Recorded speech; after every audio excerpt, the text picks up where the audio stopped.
से, डीग से, बांसुर से शकुंतला रावत आ रही हैं कैबिनेट मंत्री, और कैबिनेट मंत्री एक के बाद एक धाराशायी हो गए जनता के बीच में जाते हुए। जब बात योजनाओं की कर रहे थे, जब बात यह कहा जा रहा था कि कांग्रेस ने काम किया है, लेकिन वो काम कैबिनेट मंत्रियों के इलाकों में कम से कम नहीं दिखता है। कांग्रेस के 25 में से 17 मंत्रियों की हार हुई है, चाहे वो खाजूवाला से गोविंद राम मेघवाल की बात कर लीजिए, विश्वेंद्र सिंह की बात कर लीजिए, बीकानेर पश्चिम से बीडी कल्ला की बात कर लीजिए। वो कद्दावर चेहरे जो कांग्रेस के चेहरे थे, जिनके दम पर कांग्रेस पार्टी जो है वो 156 का दावा कर रही थी, और हेमंत जी तो पहले से लगातार कहा जा रहा था कि 25 में से 15 से ज्यादा मंत्री चुनाव हारेंगे। हालांकि कांग्रेस इस बात से इत्तेफाक नहीं रखती थी, लेकिन चूंकि अब तो नतीजे साफ तौर पर सामने निकल कर आ रहे हैं। जव्वाद साहब से इस पर एक टिप्पणी लेना चाहेंगे। जव्वाद साहब, अगर मंत्री ही 25 में से 17 चुनाव हार रहे हैं तो ये एंटी इनकम्बेंसी सत्ता विरोधी लहर नहीं तो और क्या? आरोप तो ये भी लगे थे कि हर विधायक जो कांग्रेस का था वो खुद को मुख्यमंत्री समझता था।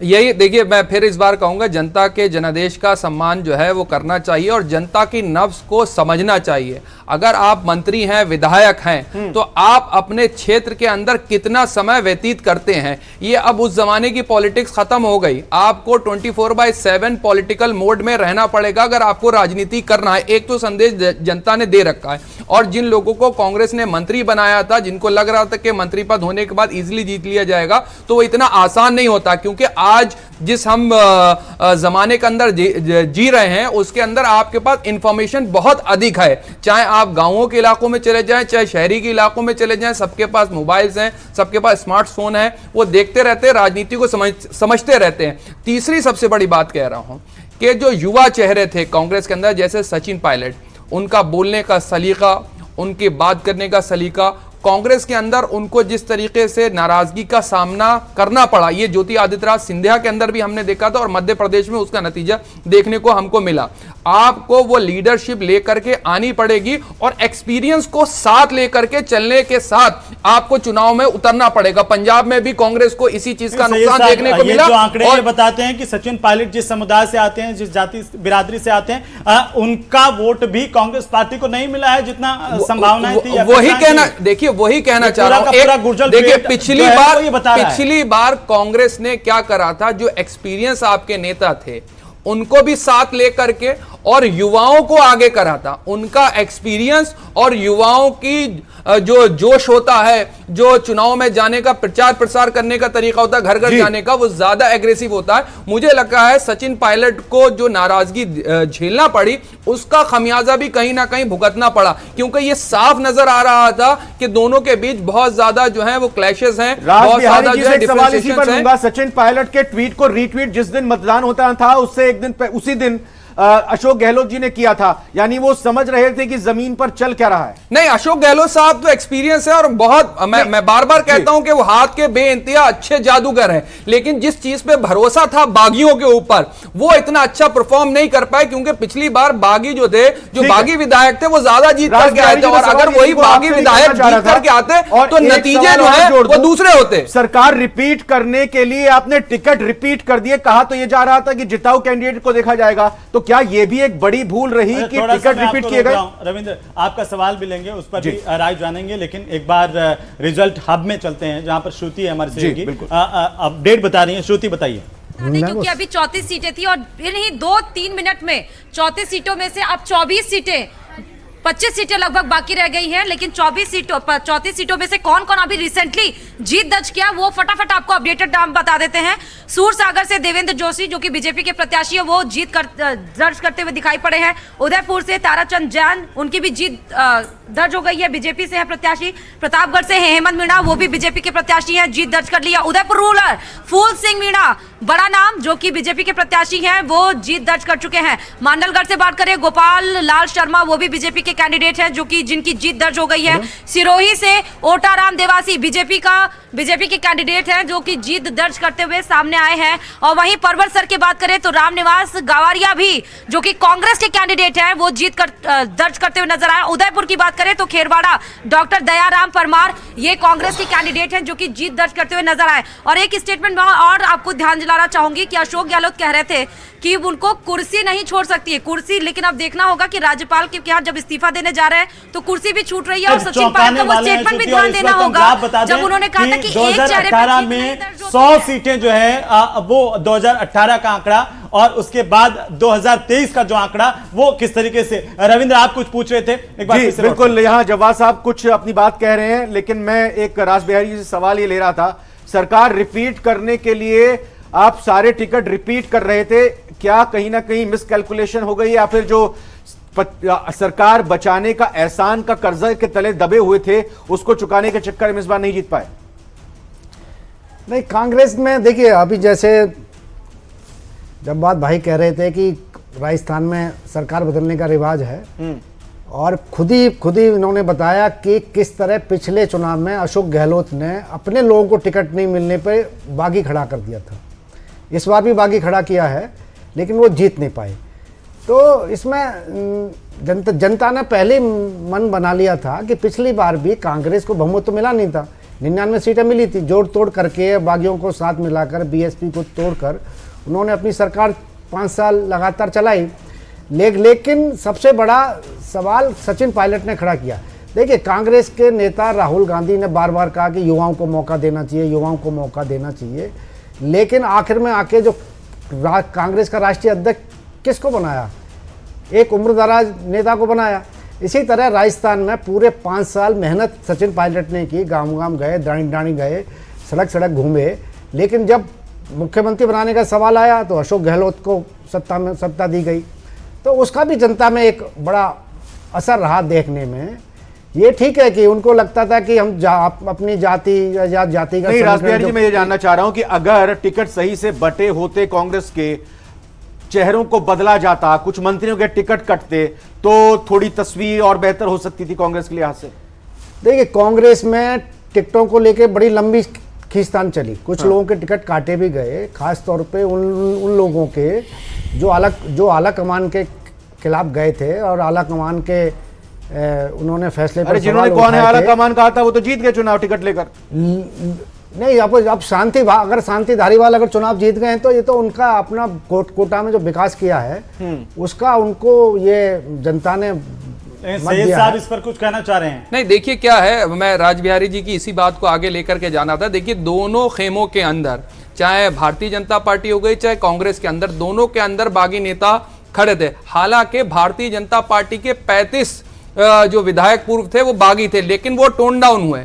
लेकिन 22 के आसपास विधायक जो कांग्रेस के थे वो चुनाव पे लड़ रहे थे, और यही कैलकुलेशन शायद वसुंधरा जी खेमे का भी था और खासतौर से अशोक गहलोत साहब के भी खेमे का था। अंदाजा यह था कि पूर्ण बहुमत किसी को ना मिले, और दोनों वहां पे जिस तरीके से वसुंधरा जी के और खासतौर से अशोक गहलोत जी के संबंध है वो भी जग जाहिर है, बहुत अच्छी बात है। लेकिन क्या हुआ, जो निर्दलीय जीत करके आना चाह रहे थे, अगर यही निर्दलीय आप अभी यहाँ पे 14 दिखा रहे हैं, पिछली बार जो थे 22 से 24 के आसपास थे, अगर यही 25-26 निर्दलीय रिपीट होते तो मुझे लगता है फिर नहीं हुए, जनता समझ गई कि इन निर्दलियों ने क्या कुछ किया था, दोनों हाथों में लड्डू होते हैं इनके। वही नुकसान हुआ, वही नुकसान उठाना पड़ा, और नुकसान की स्थिति उठाने में सरकार तो बना रही है भारतीय जनता पार्टी, लेकिन जिस तरीके से पिछली बार जो पिछली सरकार थी 150 से अधिक विधायक जीत करके आए थे वो नहीं आ पा रहे हैं। इसीलिए मैं कह रहा हूं वसुंधरा राजे की आगे की पॉलिटिक्स या आगे की सियासत क्या होगी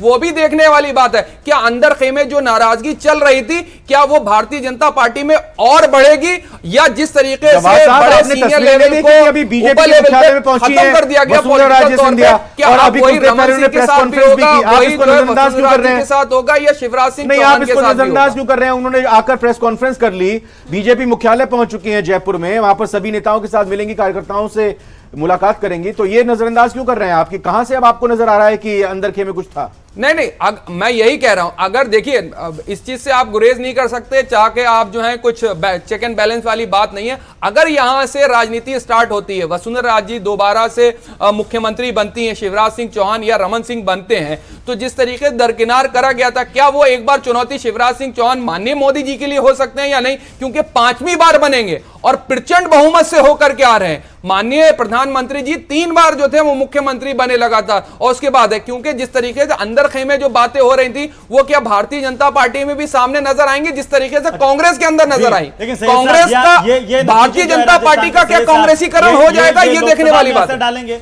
ये 2024 पर असर डालेंगे ये नतीजे?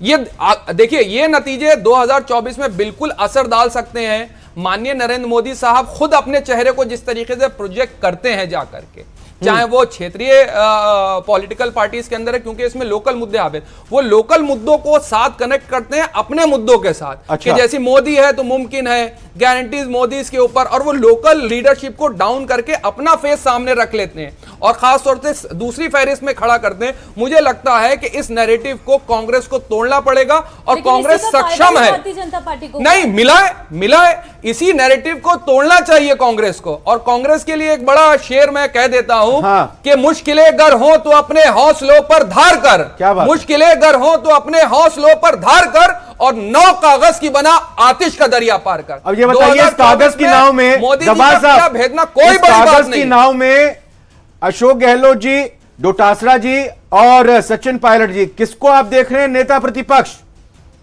नहीं, ये तो देखिए कांग्रेस पार्टी। अरे बता दीजिए ना, आप अपने हिसाब से बता दीजिए, कांग्रेस के लिए बेहतर रहेगा। नहीं, जब आप कांग्रेस की इतनी बात कर रहे हैं। आप जो है अंगारों की माला मेरे गले में क्यों पहनाना चाहते हैं? नहीं, मैं बर्फ की माला पहना रहा हूं आपको। ठंडे रहिए, शांत रहिए, बाहर भी मौसम बढ़िया है। अंगारों की माला पहना देंगे भाई बता दीजिए ना। देखिए, मुझे लगता है कि बिल्कुल एक नया चेहरा, एक नए तरीके की पॉलिटिक्स 2024 से पहले होगी, क्योंकि पुरानी पॉलिटिकल तौर पे जो नैरेटिव बिल्ड करा जाता था वो काम नहीं आ रहा है, साफ दिख रहा है। अब इससे बड़ा और क्या संकेत लेकर हेमंत, ये माला जो है राज बिहारी जी को पहना दीजिए। उसको जनता नहीं एक्सेप्ट कर रही है। नया लोग है, भारत के अंदर सबसे ज्यादा युवा रहते हैं, सबसे ज्यादा युवाओं को पॉलिटिक्स समझ में भी आ रही है, वो देखते भी हैं, समझते भी सारी चीजों को। तो ठीक है, राज बिहारी अपनी बात रखिएगा, लेकिन राज बिहारी जी मैं आपसे जानना चाहूंगा, हमेशा बहुत एग्रेसिव रहा। अब ये जिम्मेदारी किसको दी जाए जो जानता है कि 5 साल सत्ता नहीं मिलने वाली है? आप सवाल एक बार फिर से। नहीं, मेरा राज बिहारी जी से सवाल है। कांग्रेस भविष्य को देखती, क्योंकि प्रियंका गांधी ने कहा भी पायलट को लेकर कि भविष्य के नेता हैं। 2013-14 में उनको प्रदेश अध्यक्ष बनाया गया था, बड़ी जिम्मेदारी ली थी। 2018 में कांग्रेस जीती। अब आज की तारीख में कांग्रेस अगर भविष्य में देखती है राजनीति को राजस्थान में, तो नेता प्रतिपक्ष की भी चर्चा होनी जरूरी हो जाती है। आपको कौन से चेहरे लगते हैं, क्या करना चाहिए कांग्रेस को मजबूती के साथ आगे ले जाने के लिए राजस्थान में कांग्रेस के लिए? देखिए, कांग्रेस को एक ऐसा नेता चाहिए राजस्थान में जो सभी लोगों को साथ लेकर चल सके, और अभी ऐसा कोई नेता है नहीं, क्योंकि अशोक गहलोत और सचिन पायलट के तो बीच अभी और ज़्यादा तलवारें खिंचेंगी। अभी तो हार को लेकर एक दूसरे के माथे पर ठीकरे फोड़े जाएंगे, तो वो तो अभी लंबा चलने वाला है।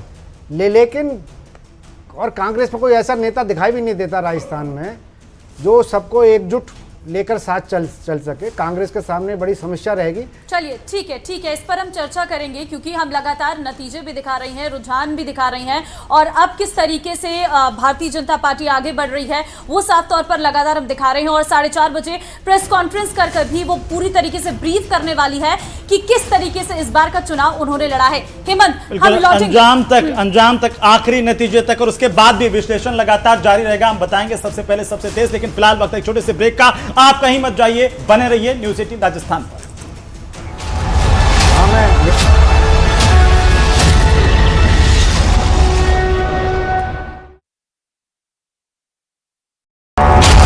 कितने राउंड हुए? बड़ी खबर इस बीच में रुक कर लेते हैं कि शाम 5:30 बजे सीएम गहलोत देंगे इस्तीफा। बड़ी खबर आपको इस बीच में बता रहे हैं, यानी कि मान लिया गया कांग्रेस की तरफ से कि इस बार राज नहीं कायम रहने वाला है। राजस्थान की राजनीति की इस वक्त की सबसे बड़ी खबर है। ये शाम कुछ बदलती हुई नजर आ रही है सियासी गलियारों से। रविंद्र, सबसे बड़ी खबर हम बता रहे हैं। खबर का मतलब यह हुआ कि कांग्रेस ने हार मान ली है और अशोक गहलोत शाम 5:30 बजे अपना इस्तीफा देंगे। अब कांग्रेस की तरफ से कोई इफ कोई बट नहीं, ये रुझान है, नतीजों का इंतजार करेंगे। कांग्रेस की सरकार एक बार फिर से रिपीट होगी। अब यह साफ हो चुका है, राजभवन जाकर मुख्यमंत्री अशोक गहलोत इस्तीफा देंगे। इससे पहले भी अभी सौजन्य भेंट कहा गया था कि उन्होंने मुलाकात की थी। शाम को 5:30 बजे राजभवन में मुख्यमंत्री अशोक गहलोत पहुंचेंगे, अपना इस्तीफा सौंपेंगे, और उसके बाद जो लगातार तस्वीर बिल्कुल साफ होती हुई अब यहां पर नजर आ रही है। कुछ बच नहीं गया, जैसे आप कह रहे थे रविंद्र। निरंजन पोद्दार जी लगातार हमारे साथ बचे हुए हैं। 2 इसके पहलू हैं सर, समझिएगा गंभीरता को। एक ये कि तुरंत समझ रहे हैं कि हां हमारी यह हार कबूल है, स्वीकार है, इस्तीफा देने जा रहे हैं। और अब चूंकि राज्यपाल न्योता देंगे बीजेपी को सरकार बनाने का, तो फिर बीजेपी की जिम्मेदारी होगी कि प्रदेश के मुख्यमंत्री का नाम भी जल्द से जल्द तय किया जाए। देखिए रविंद्र जी, निश्चित रूप से ये एक शालीनता की भाषा है कि अगर आप चुनाव हारते हुए दिख जाएं, आपको लग जाए कि आप स्वयं से स्वीकार करके और इस्तीफा दे दें, इसमें आपकी बहुत अच्छी, मेरे हिसाब से जो आपकी इज्जत है वो बनी रहती है। और रही बात, आपने दूसरा सवाल किया भारतीय जनता पार्टी द्वारा अब कौन नामित होगा मुख्यमंत्री के लिए, तो देखिए ये पार्टी के संगठन का और पार्टी के अंदरूनी मामलों का मामला है, इसके अंदर हमें वैसे बोलने का अधिकार नहीं। लेकिन मेरा यह मानना है कि आज की जो परिस्थिति है और जिस तरीके से वसुंधरा राजे जी सिंधिया जी वहां पे अभी समझ लीजिए चुनावों के अंदर आई और आखिर में आकर के उनका पदार्पण हुआ और उन्होंने जिस तरीके से चुनावों को बांधने का प्रयास किया, मुझे ऐसा लगता है कि केंद्रीय नेतृत्व अब शायद हो सकता है कि यह जिम्मेदारी दोबारा से वसुंधरा राजे जी लगातार तीसरी बार अशोक गहलोत अपनी सरकार को बचा नहीं पाए, ये एक तरह से एक तुहमत सा लगता हुआ उनके पूरे शानदार अब तक के राजनीतिक करियर पर फिर से लगता हुआ दिखाई दे रहा है। नहीं रविंद्र जी, आपका दृष्टिकोण हो सकता है, मेरा दृष्टिकोण इसके अंदर दूसरा है। खासतौर से मातृशक्ति को और युवा शक्ति को, राजस्थान को मैं धन्यवाद देता हूं। वो जानते हैं कि उनका भविष्य और मातृशक्ति के परिवार का पालन पोषण और हर तरह से जो मजबूती जो परिवार को मिल रही है, उस परिवार के साथ, उस युवा के साथ, उस मातृशक्ति के साथ प्रधानमंत्री मोदी जी खड़े हैं, उनकी सरकार खड़ी है। अब राजस्थान के अंदर डबल इंजन की सरकार काम करेगी। पिछले 5 साल के अंदर जो नुकसान हुआ है उसका भरपाई करेंगे। और ये हमारा संकल्प रहेगा कि जिस तरह से देश का विजन है, प्रधानमंत्री मोदी जी का जो विजन है कि अगले 25 वर्ष के अंदर भारत विकसित राष्ट्र और दुनिया के अंदर सर्वश्रेष्ठ राष्ट्रों में गिना जाए, उसमें राजस्थान पूरी तरह से अग्रणी राज्यों के अंदर अपना स्थान प्राप्त करे। शुरुआत में बहुत चुनौतियां थी आपके साथ, लेकिन आप इतना आश्वस्त हैं कि आपकी 50,000 के अधिक से मार्जिन से जीत होगी। देखिए, पूरे आप मेरा कोई सा भी वीडियो उठा के देख लीजिए, पूरे आनंद से और मज़े से, उत्साह से हमने चुनाव लड़ा। सबसे लंबा चुनाव शायद कुछ हम ही में से कुछ लोग थे जिन्होंने लड़ा, लेकिन कोई थकान नहीं है। उसी ऊर्जा के साथ पहला दिन, उसी ऊर्जा के साथ आखिरी दिन, और ये कारण यही था कि जनता से अपार स्नेह आशीर्वाद मिल रहा था। आश्वस्त हम पहले दिन से थे और बात वही थी जिसके साथ प्रधानमंत्री मोदी जी हो, वो तो छाती ठोक के किसी भी कांग्रेसी के सामने खड़े हो सकते हैं। तो ये ताकत थी हमारी, और चुनाव के अंदर हमें पता था कि किस तरह से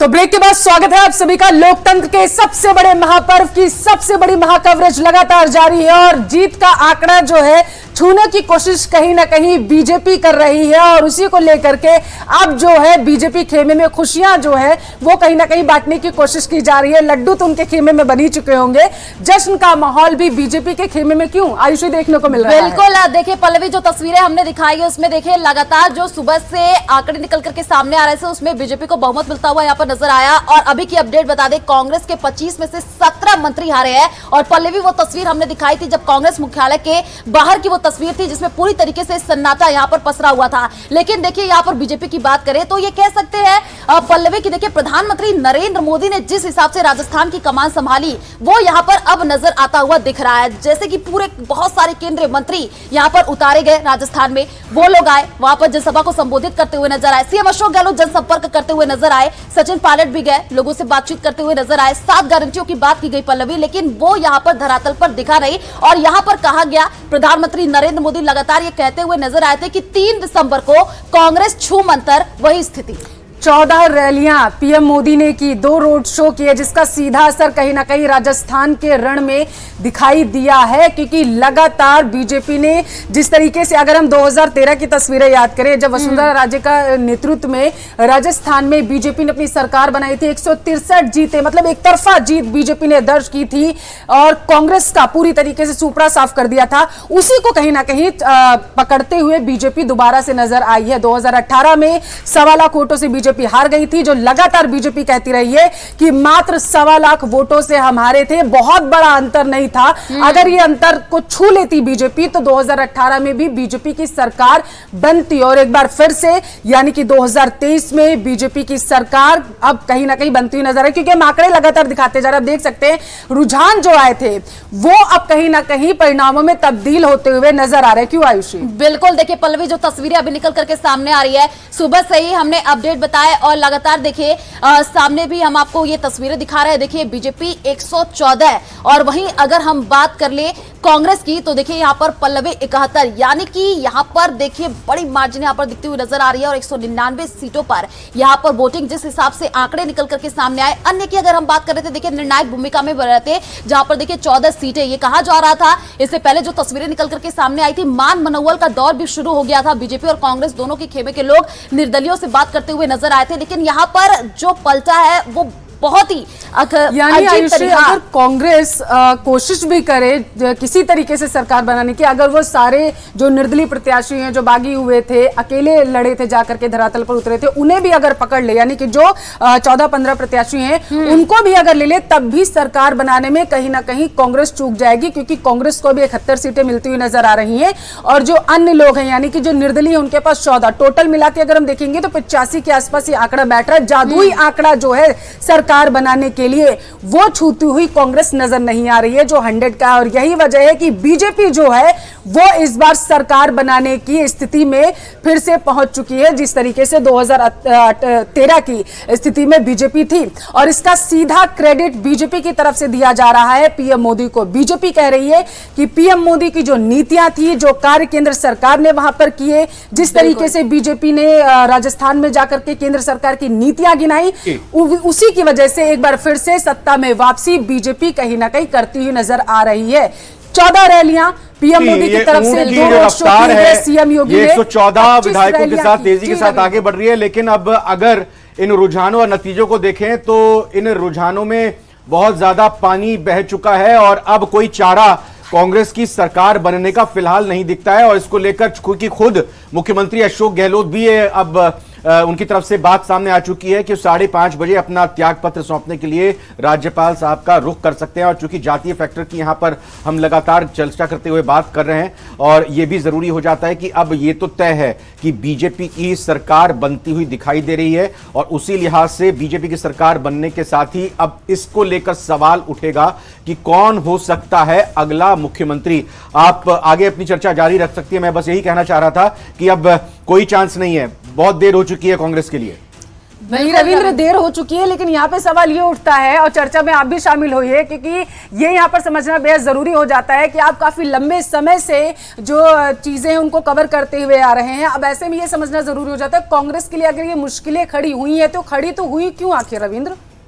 नहीं, देखिए ये तो अब कांग्रेस का ही काम है कि कांग्रेस ये खुद पता लगाए। पहले तो ये माने कि उनके लिए मुश्किल है, क्योंकि हो सकता है कि आपको आगे चलकर ये बयान सुनने को मिल जाए कि जब इससे पहले हम 2003 हारे, हम 2013 हारे तो हमारी इतनी सीटें नहीं आई, इस बार तो हमने बड़ी अच्छी लड़ाई लड़ी है। हो सकता है ये बयान से अब भी सामने निकल के आ जाए। तो पहले ये खुद कांग्रेस मान तो ले कि हाँ हमारे से गड़बड़ी हुई है, गलती हुई है। कांग्रेस से मान तो ले कि 25 में से 17 अगर आपके मंत्री हारते हैं तो फिर ये कहीं ना कहीं आप जनता की नब्ज पकड़ने में दिक्कत हुई है। को इशारा जरूर मिल गया होगा, क्योंकि आपको सीएम का वो बयान याद होगा, उन्होंने कहा था कि अगर आप राजस्थान का भविष्य देखना चाहते हैं, संवारना चाहते हैं तो आप कांग्रेस को वोट दीजिएगा, अगर मुझसे कोई गलती हुई है तो उसे भूल जाइएगा। वो बयान रविंद्र आपको याद होगा?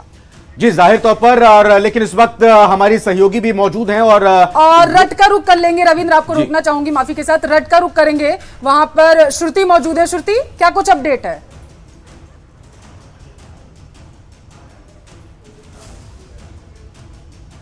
हाँ श्रुति बोलिए।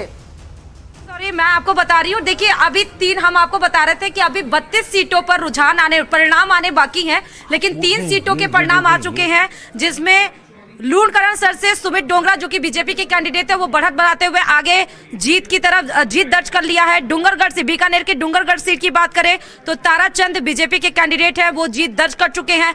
अलवर के राजगढ़ लक्ष्मणगढ़ से बात करें मंगेरलाल मीणा जो कि कांग्रेस के कैंडिडेट है उनकी भी जीत दर्ज हो गई और इसी के साथ अब केवल 29 सीट यानी 29 सीट ऐसी हैं जो अभी 199 सीटों में जिनके परिणाम आने बाकी हैं रविंद्र जी, और इसी के साथ ही बीजेपी मैंडेट हासिल करते हुए फिलहाल अभी दिखाई पड़ रही है। रविंद्र जी, ओवर टू यू।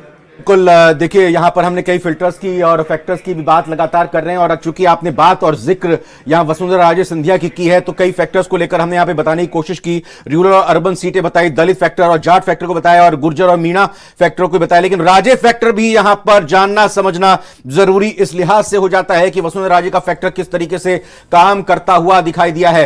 तो जहां पर एक तरह से कहें कि वसुंधरा राजे के प्रभाव के जो प्रत्याशी थे उनकी पसंद के प्रत्याशियों को चुनाव लड़ाया गया तो 3 सीटों का फायदा होते हुए ओवरऑल बीजेपी को दिखाई दे रहा है। 22 सीटों पर बढ़त बनाए हुए या फिर चुनाव जीत चुकी है और कांग्रेस को इस लिहाज से देखें तो यहां पर 6 सीटों का नुकसान और 5 सीटों पर अन्य आगे बढ़त बनाते हुए 3 के फासले